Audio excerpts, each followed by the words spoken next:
Hello guys, welcome back to SWS Boxing. Today, I'm delighted to get back on the channel. Tommy Jacob. It's been a little bit of a while, but always good to get you back on the channel. And yeah, it's that time again. Fight week.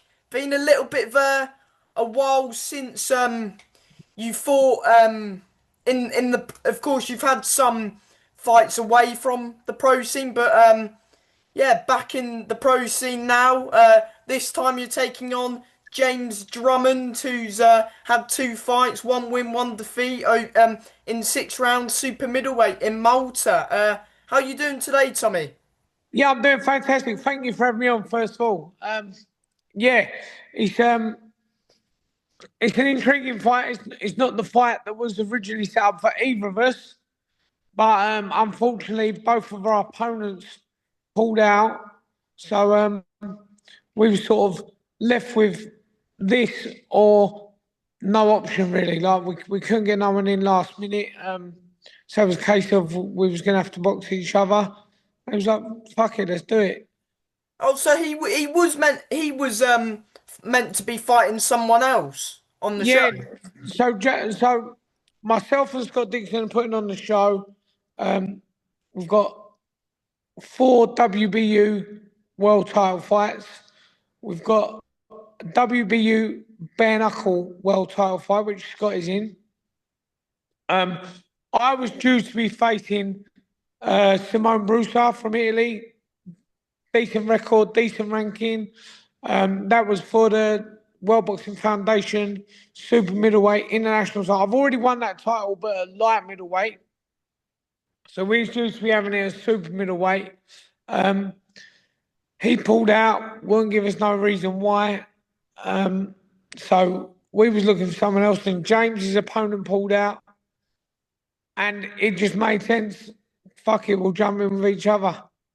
Yeah, exactly, and it's not a bad fight for the two of you either. Of course, he hasn't fought since 2023 as well, in the pro scene as well. So when I looked at BoxRec to see who you're fighting, because it was on BoxRec, then it wasn't, and then I've seen but today that it was James Drummond. Yeah, it's an interesting fight, this one between the two of you.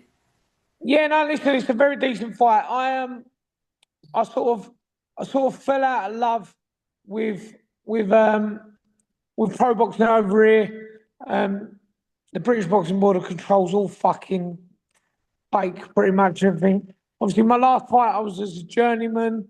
Mm. I got paid an extra bit of dough to take a dive against someone, and that was going to be my plan. It was like, well, I'm going to go on the road as a journeyman.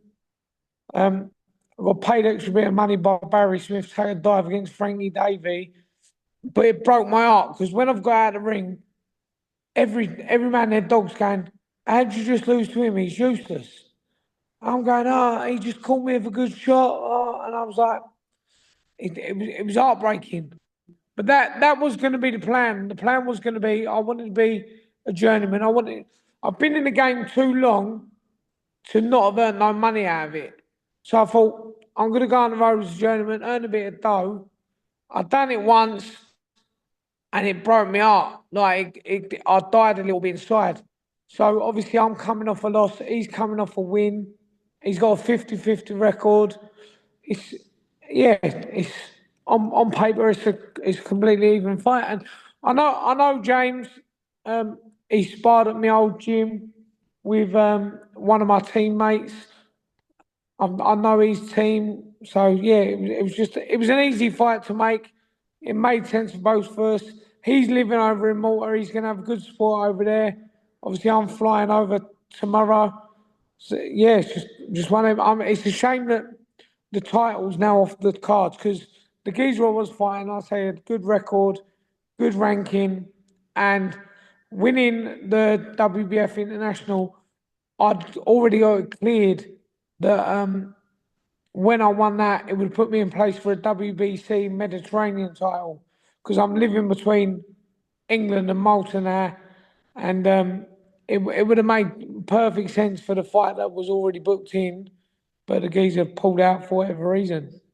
So have you got now a boxing license to fight in Malta then? Yes, I'm where I'm living. I'm sort of back here sometimes. I'm in Malta sometimes. So I'm now fighting under the NBA, the Maltese Boxing Association, and yeah, so I'm licensed over there. Going to be promoting shows over there.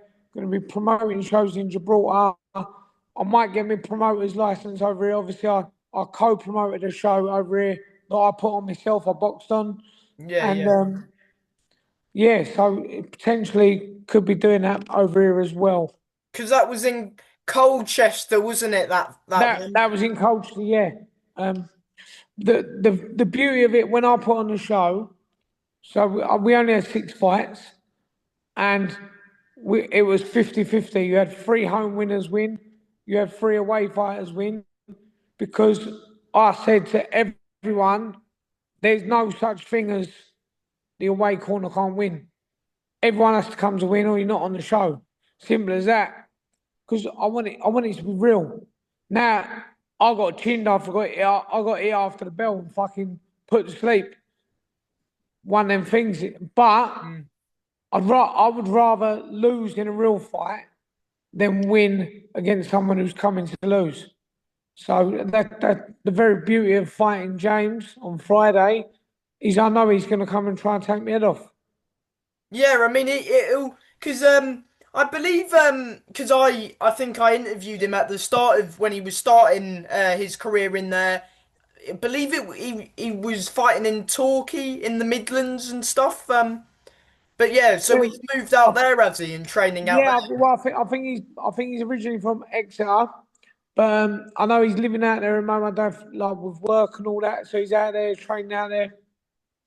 Obviously, I was originally fighting a super middle, and then this fight it got moved to this fight. So for once in my life, I'm actually a little bit underweight coming into fight week, which is fucking amazing. I can eat what I want, which is beautiful. It's very much unlike myself. Would you say that you've got the hunger back for the sport? Do you know what? Yeah, I think I have.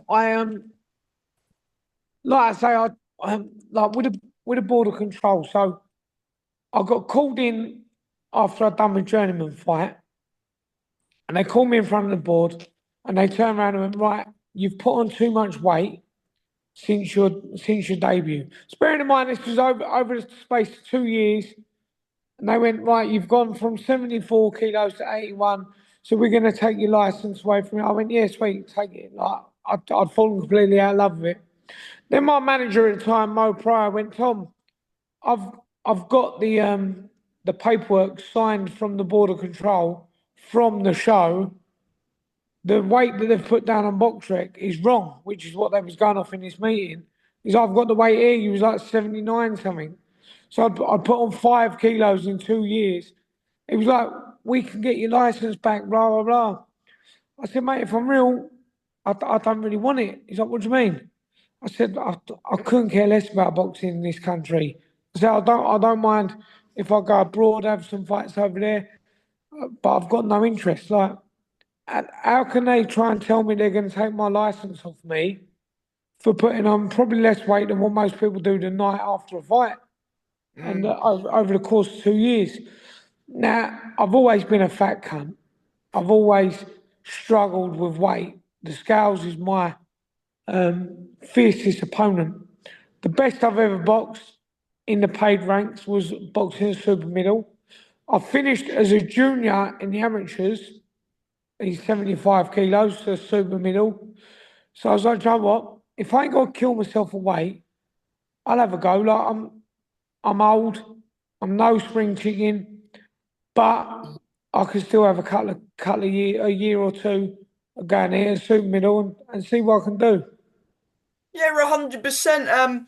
And how's it been as well that you're training yourself whilst trying to you know, promote the show as well? Do you know what? It's an hard one because I've done it numerous times, but not onto this level. So obviously, I'm back and forward in between here and Malta all the time. So I do the majority of my training here in Leo's gym, and I've I've not tried since my opponent pulled out.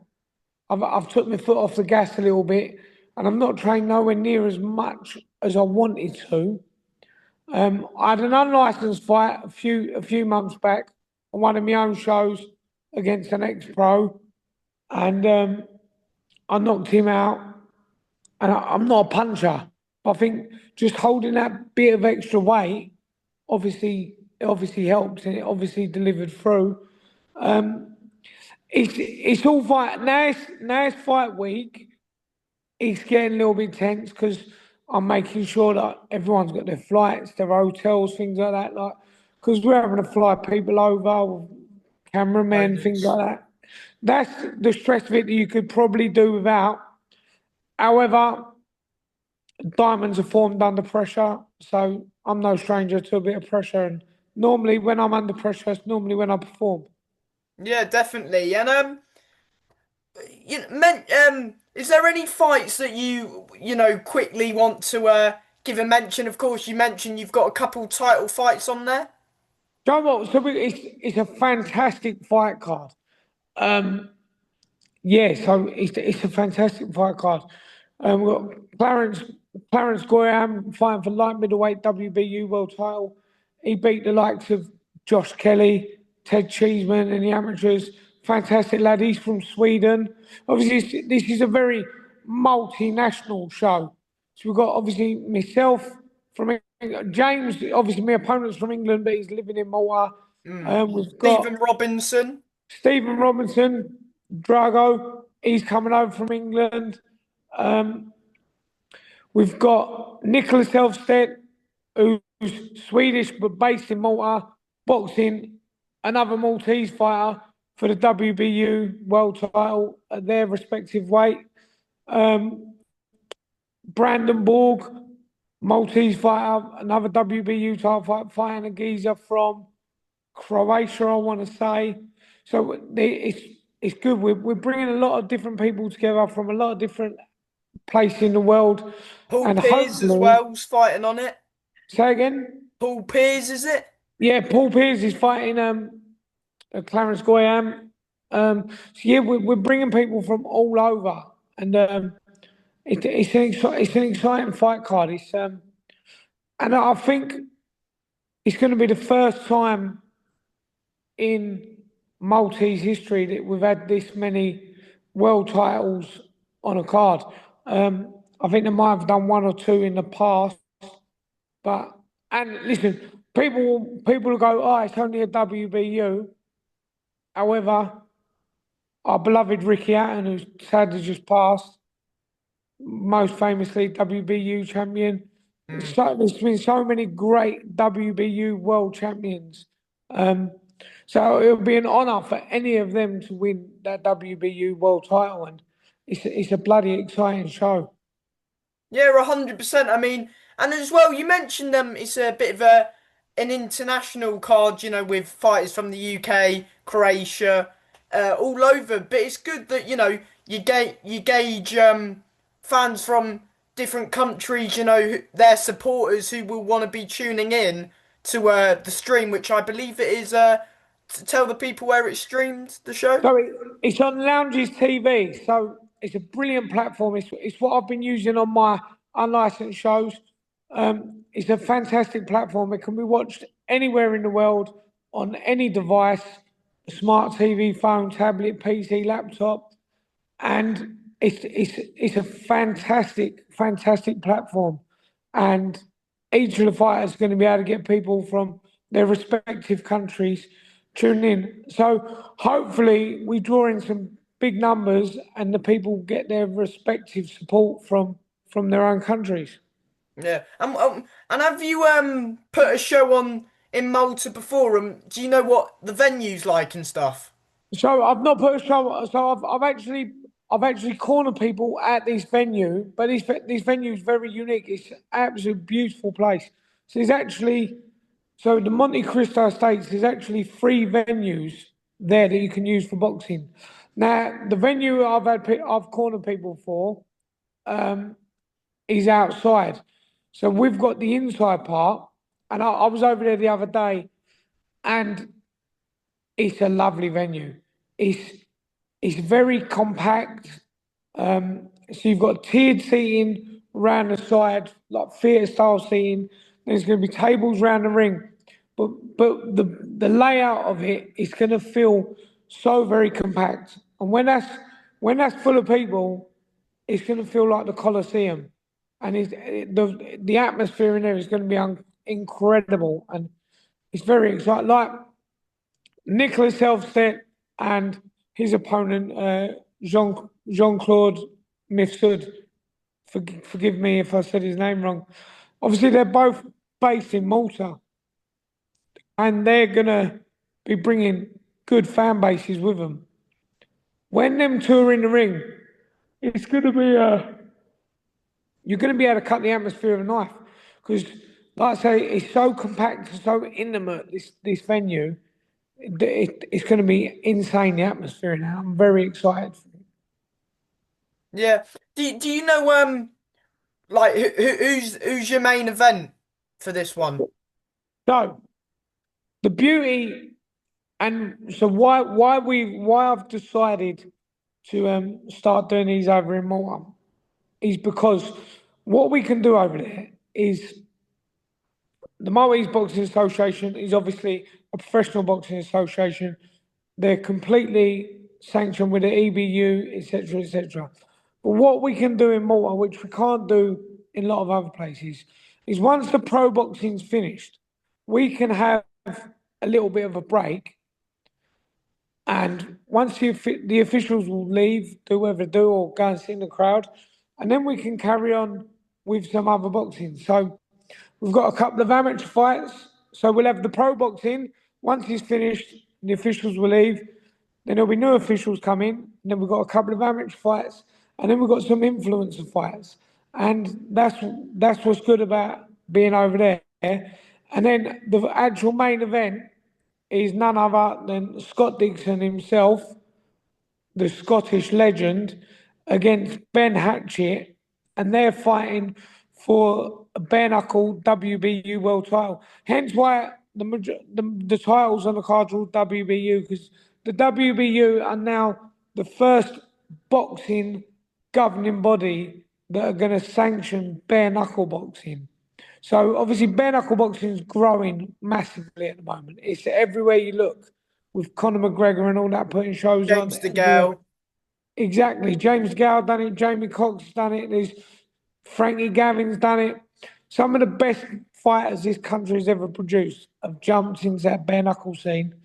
So the WBU have decided, well, why not sanction it properly by an actual boxing organisation? And that's what they've done. So they've they've approached myself and Scott and said, would we take care of things and supervise events for them to do worldwide? And we said, of course. So the very first ever WBU bare knuckle boxing world title is being fought for on our show with our co-promoter Scott, who's fighting. Obviously, Scott's a legend in the boxing world. He's done so much in boxing, albeit he's no spring chicken himself. I mean, he makes me look fucking young. But he's now fighting a fella called Ben Hatchett, who's a big name in the bare knuckle world. And it's a very exciting fight because if that gloves on, Ben Hatchett is not going to get anywhere near Scott.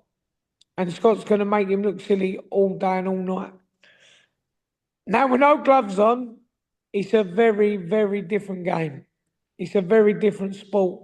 So that is a very that and that's our main event in the evening. So we've got the pro boxing, then we'll have a little interval, and we've got a couple of amateur fights, a couple of influencer fights, and then the main event in the evening, the WBU bare knuckle super middleweight world title between a boxing legend who's got so many accolades, there's too many to name, against a legend of the bare knuckle game, which is obviously only a young sport in its professional sense, and it's fantastic. Like bare knuckle boxing is now on BoxRec. So one of these is going to be the first ever WBU bare knuckle boxing champion of the world on BoxRec, and like we're making history, and it's very exciting. Yeah, I mean, it sounds like one very very busy night for you lot. Yeah, what time are you scheduled to?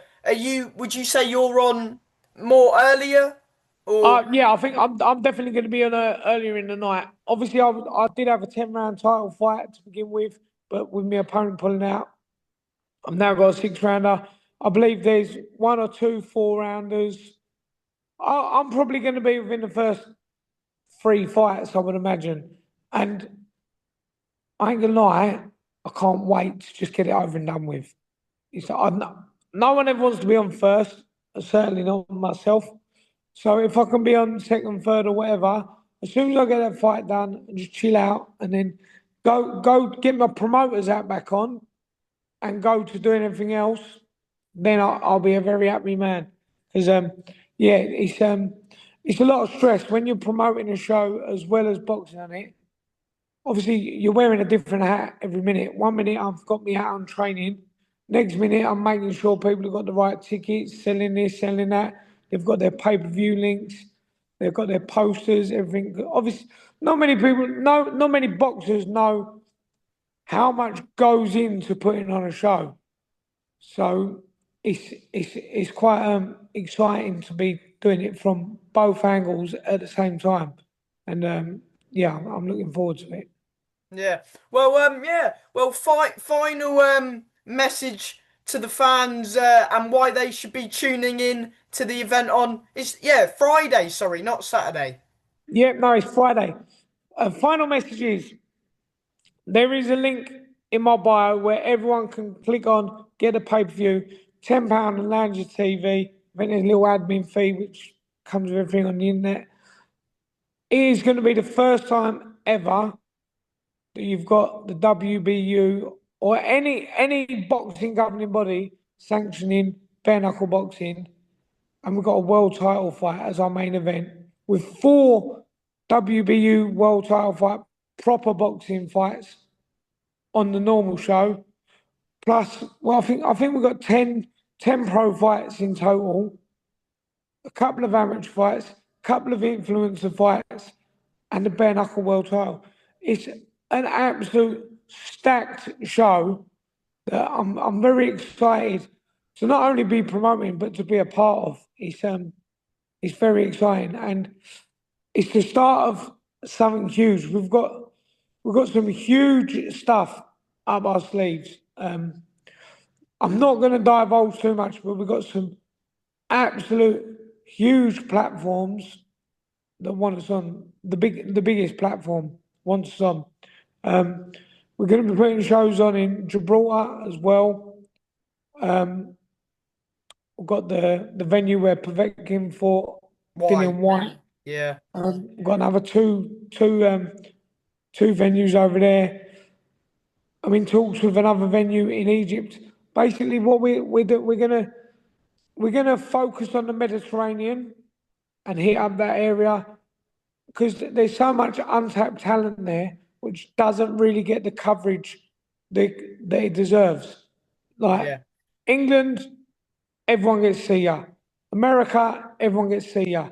A lot of Europe is untouched, and there's a lot of talent there that gets missed out until they get to the absolute elite upper echelons.